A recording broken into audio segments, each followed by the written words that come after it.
There's a special kind of genius hiding in plain sight across the history of animated television. For decades, writers have used the dumb character archetype as a vehicle for some of the most brilliant, elaborate, and genuinely clever storytelling in the medium. These are the characters audiences laugh at, until the moment they realize they should have been laughing with them all along. The bumbling fool, the lovable idiot, the cartoon simpleton.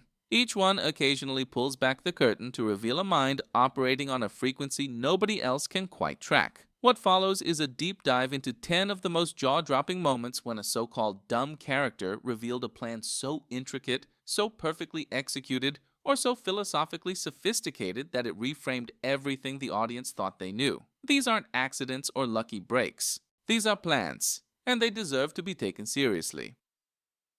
1. Patrick Star accidentally engineers the perfect con, Spongebob SquarePants.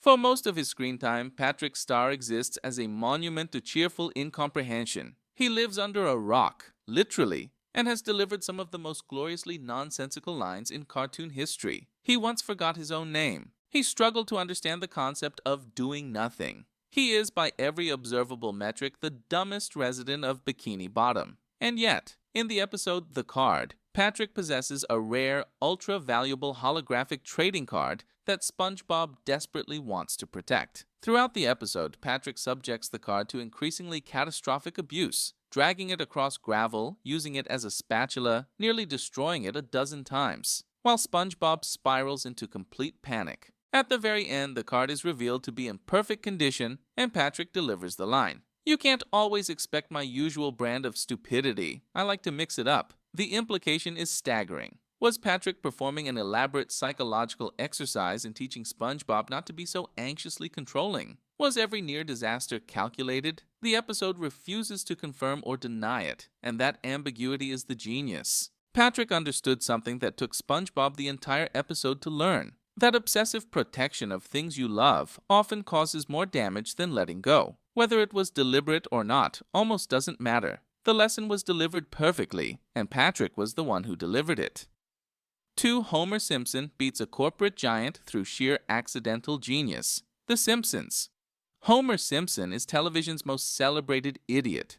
He has been strangled by his own son, gotten his hand stuck in a vending machine rather than let go of a candy bar, and once forgot he had a baby. His job at the nuclear plant, a position he holds despite being profoundly unqualified, is a running joke that somehow never gets old. But in Homer the Great, Season 6, Homer stumbles into the Stonecutters, Springfield's all-powerful secret society, and is shortly thereafter discovered to be their prophesied chosen one due to a birthmark. Given total control of the organization, Homer dismantles its exclusivity by making everyone a member, effectively destroying the entire power structure of a centuries-old conspiracy through democratic inclusiveness. When the Stonecutters lose their purpose, they simply dissolve. Homer didn't set out to defeat an institutional power structure. He just wanted everyone to be included because exclusion made him sad. But the result was the complete neutralization of one of the most powerful organizations in Springfield's history. The plan worked because Homer operated on pure emotional logic, completely bypassing the strategic thinking that had kept the Stonecutters intact for so long. Sometimes the smartest move is the one made without calculation, and nobody makes uncalculated moves better than Homer Simpson. 3. Ed's accidental multi-layered scam. Ed, and Eddie. Ed is the muscle of the trio. Massive, enthusiastic, and operating in a mental universe that runs on movie monsters, comic books, and gravy. He regularly misunderstands basic social situations and speaks in a stream of consciousness that leaves everyone around him bewildered. Ed, Double D, is the brain, Eddie is the schemer, and Ed is Ed. But across the series, a pattern emerges. Ed's random, seemingly nonsensical behaviors frequently save the scams that Eddie engineers and Double D carefully constructs. More remarkably, in several episodes, Ed's complete inability to follow a plan results in outcomes better than the plan itself. His mind doesn't work linearly, which means he doesn't get trapped by linear thinking. When the cul-de-sac kids are pursuing the Eds with righteous fury, it's almost always Ed who finds an exit. Not through cleverness, but through a kind of chaotic intuition that bypasses the problem entirely. In Ed and Eddie's Big Picture Show, the feature-length finale, it is Ed who drives the entire escape, literally and figuratively. His endurance, his loyalty, and his refusal to understand why situations are supposed to be hopeless carry the trio through every obstacle. The plan to reach Eddie's brother works because Ed doesn't know it's supposed to fail. That's not stupidity. That's the freedom that comes from operating without the weight of expected outcomes. 4. Stimpy's patience as strategic mastery. The Ren and Stimpy Show. Stimpy is happy, relentlessly, unconditionally, almost pathologically happy. He is abused by Ren on a near-constant basis, yelled at, insulted, physically assaulted, and his response is invariably more love, more enthusiasm, more cheerful persistence. Taken at face value, this looks like profound stupidity. Who keeps loving someone who treats them so badly? But Stimpy's plan, if we grant it the dignity of being called one, works. Over and over, Ren's cruelty burns itself out, and it is Stimpy's uncomplicated affection that provides the only stability in their chaotic lives. In episodes like Space Madness, where Ren is psychologically disintegrating under pressure, Stimpy's apparent dimness is the only anchor keeping both of them alive. He doesn't fight the chaos. He absorbs it and offers warmth in return. The genius here is that Stimpy has identified something that every therapist, philosopher, and conflict resolution expert will confirm. Reactive escalation destroys relationships, and unconditional positive regard disarms aggression over time. Stimpy didn't read those books. He just is that principle, embodied in a cat who loves his friend more than his friend deserves. That's either the smartest emotional strategy ever deployed in a cartoon or a profound accident. Either way, it works. 5. Pinky's accidental world domination sabotage. Pinky and the Brain. The entire premise of Pinky and the Brain rests on a clear intellectual hierarchy. Brain is the genius. Pinky is the idiot. Every episode, Brain constructs an elaborate plan to take over the world. Every episode, it fails. Almost always because of something Pinky does. The natural reading is that Pinky is the obstacle. The more interesting reading is that Pinky is the corrective. Many of Brain's plans, examined closely, are tyrannical, dangerous, or simply wrong. He doesn't want to improve the world. He wants to control it. And Pinky, through blissful incomprehension, derails schemes that probably should be derailed. In Pinky and the Brain, and Larry in Brain's Song, and across dozens of episodes, small moments reveal that Pinky has an emotional intelligence Brain entirely lacks. He understands friendship, joy, and human connection in ways that Brain, despite his vast intellect, cannot access. The plan Pinky is running isn't world domination. It's the much more complex and successful project of keeping his best friend from becoming a monster. He does it without knowing he's doing it. That might be the most elegant plan on this entire list. 6. Goofy solves the unsolvable by not understanding why it's unsolvable. Goof Troop. A Goofy movie.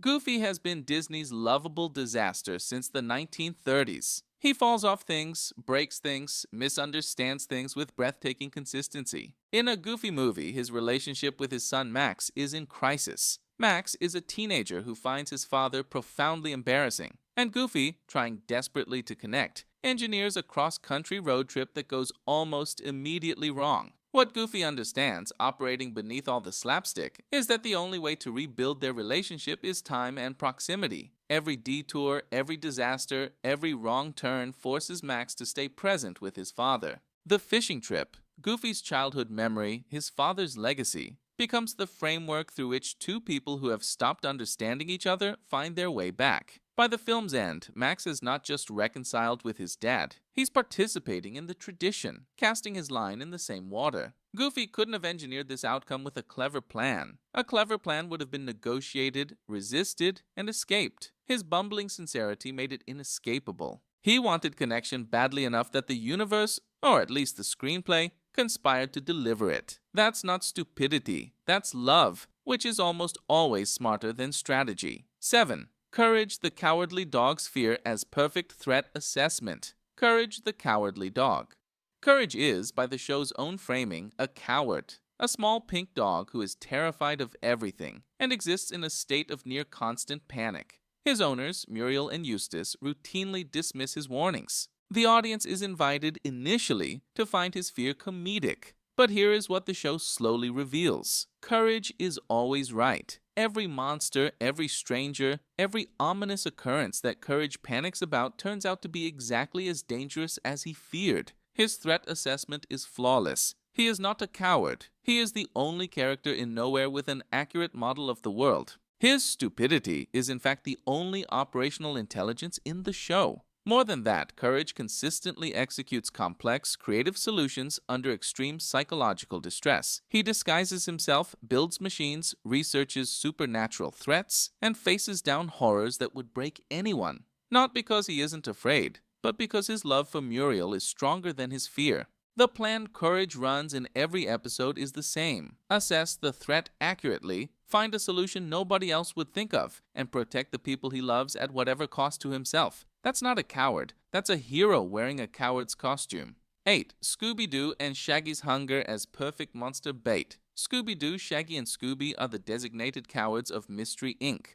The comic relief, the ones who need to be bribed with Scooby snacks to participate in any investigation. Fred, Daphne, and Velma do the serious detective work. Shaggy and Scooby run away. Except Shaggy and Scooby's panicked fleeing consistently produces the evidence, the accidents, and the unmasking moments that solve the case. Their chaos is the engine of every resolution. More interestingly, Shaggy's seemingly bottomless appetite and his willingness to investigate anywhere food might be found makes him the gang's most effective operative in certain environments. He will go into every kitchen, every basement, every suspicious location if he thinks there might be a sandwich inside. The deeper insight is structural. A mystery-solving team needs unpredictable elements. Fred's traps work because Shaggy and Scooby stumble through them at the right moment. The villain's plan is always defeated by the interaction between careful strategy, Fred, and chaotic energy, Shaggy and Scooby. Without the dumb element, the machine doesn't run. Their apparent uselessness is load-bearing.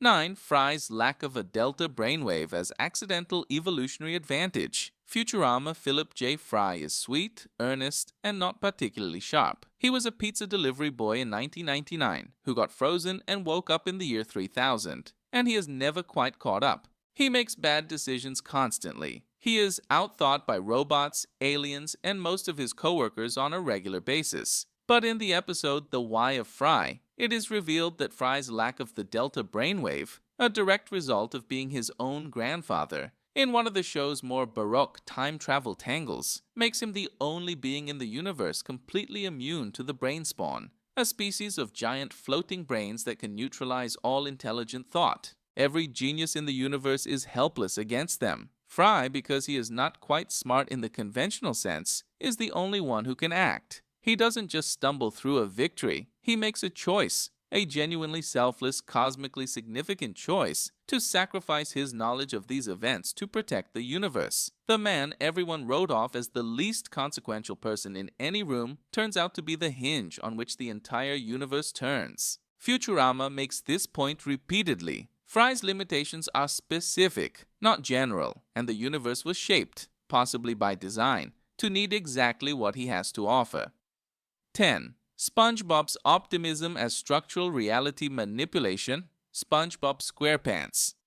We return to Bikini Bottom for the final entry, because SpongeBob SquarePants represents something that goes beyond clever plotting or accidental genius. SpongeBob is, in some episodes, portrayed as naive to the point of absurdity. He believes in people who don't deserve belief. He finds joy in situations that would break anyone else. He tries with absolute sincerity in contexts where trying is supposed to be embarrassing, and it works.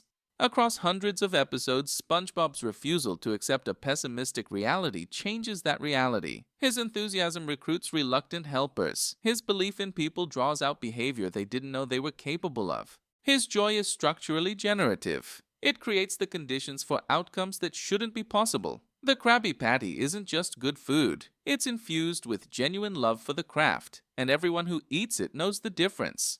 SpongeBob's plan, to the extent he has one, is to meet the world with complete openness and expect the best from it. That sounds like naivety, but across the run of the show, it's the most consistently successful operating strategy in Bikini Bottom. Squidward schemes and suffers. Mr. Krabs calculates and loses what matters most. SpongeBob loves his job, loves his friends, and wakes up every morning ready to be delighted. In a world full of cynics, that's not stupidity. That's the most sophisticated long-term strategy on the board. And it wins. From Bikini Bottom to the year 3000, from Nowhere, Kansas to the cul-de-sac, the so-called dummies of animation have been running the deepest games all along. The joke, it turns out, was always on us.